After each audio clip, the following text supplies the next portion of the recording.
What's NACWA say about all this?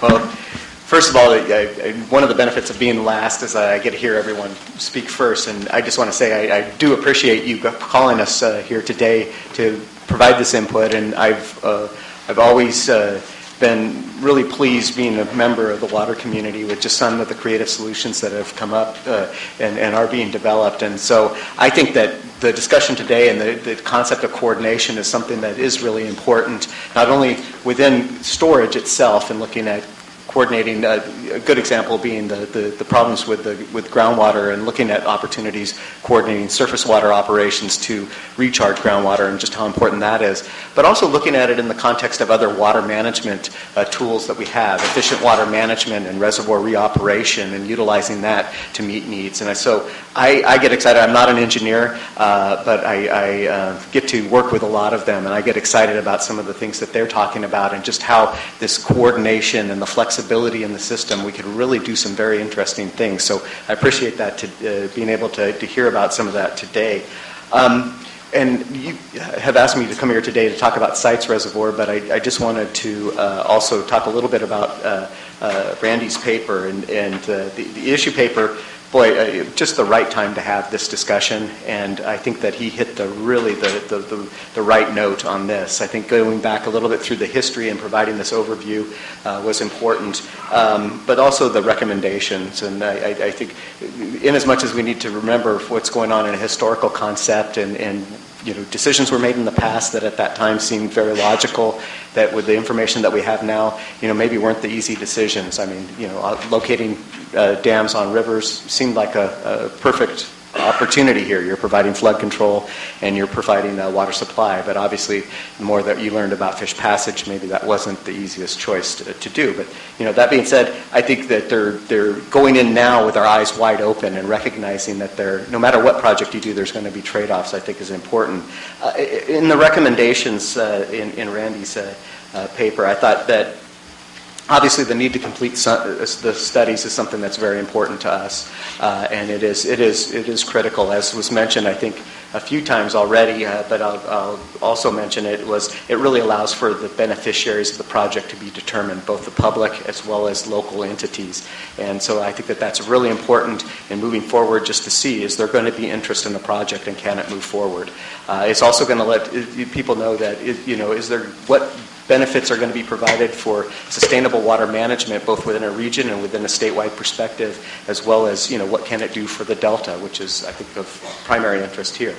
So the other interesting aspect of that is getting the studies done is also for these two studies is determining the public benefit for the project in the context of what would need to be the investment in the project to acquire that public benefit.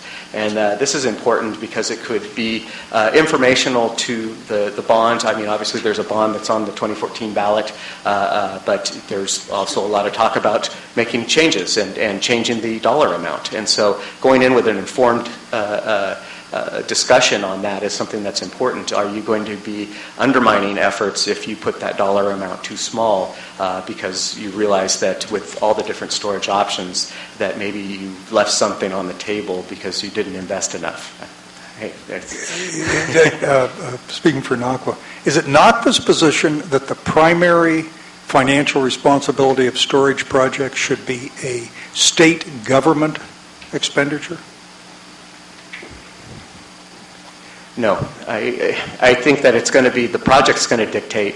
I mean, because historically it has been overwhelmingly local investment that if you take all storage collectively that's paid for this, the political debate seems to be assuming that either the feds or the state are going to be paying the lion's share. And I understand why that's a hope, but it does not seem to me to be realistic. And that's why the notion that Randy submitted is getting the local financial commitments up front may be the only practical way to move forward in the near term. I think I'm saying this correctly. In the near term on projects, it becomes real if you show half the money sitting there as opposed to cries somebody should build this. Most definitely. Yeah. And I think there needs to be a gut check on every one of these projects, and Yeah. there needs to be a determination, and it's going to happen. It's going to be real. People are either going to invest in these projects or they're not, and we need to have that, and it shouldn't be something that that discussion needs to occur, and it needs to be part of the decision-making process, most assuredly, and that the expectation that somehow it's going to be fully funded by the state and federal government, I just don't think is a viable option, just with the economic situation that we're in. So, Mr. Fiorini, why don't you wrap this up for us? Todd, are you done? well, did you want me to talk about sites? I'm more than happy to talk about it today, but if you I'm not so you're sure it running won't way lead to behind. something like the same previous discussion on It's a different facility with different Maybe I could concerns. just give you a few things Yeah. here. I think one of the differences, and obviously Sites Reservoir is located in the Sacramento Valley. It's about 70 miles north of here. The work has been conducted on the investigation, and in large part, and this ties to one of the issues that Randy mentioned, was that a number of local entities created a joint powers authority for the project, and that really kicked off a lot of the work. And it's this key point that Randy brings up, that having the local control and having the local involvement in the project is key. some of, if not all of those entities had both tax and fee authority. Correct. Yeah, they're local government entities, water suppliers, as well as county governments. The Department of Water Resources sits on in a non-voting capacity, but the others do. And so one of the interesting thing, they were able to acquire the funding to do the investigation, and that is underway right now.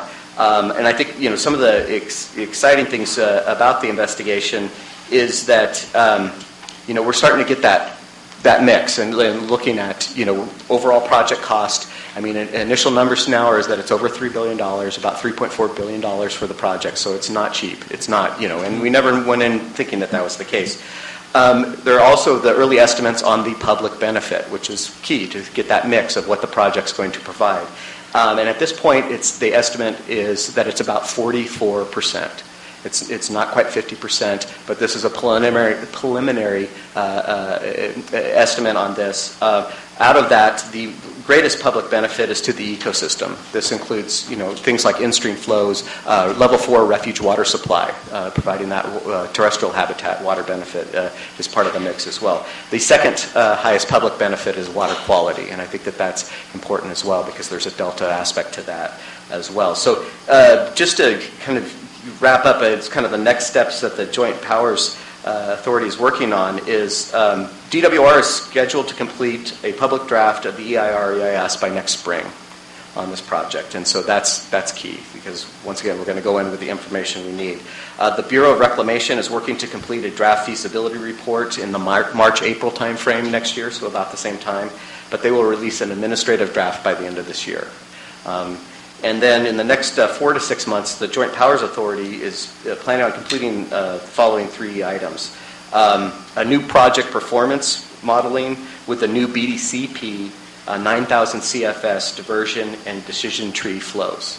And this is really critical for, one, identifying beneficiaries of the project, and also just how that works with the public benefit of the project as well. And so also the JPA is funding an updated and higher level cost analysis for the project to really hone in on the overall amount. The $3.4 billion is obviously the everybody gets everything that they want project, and so looking to see, is that the best. Early indications are that gives you the best cost benefit analysis, but let's hone in and make sure that that is correct. And then lastly, they're initiating local outreach to those affected by the project, for one, to make a determination on what their concerns are and making sure that that's adequately captured in this, and also, second of all, to look at the opportunities for really local investment in the project, and where people are going to realize the benefit, and are they interested in investing to receive that benefit.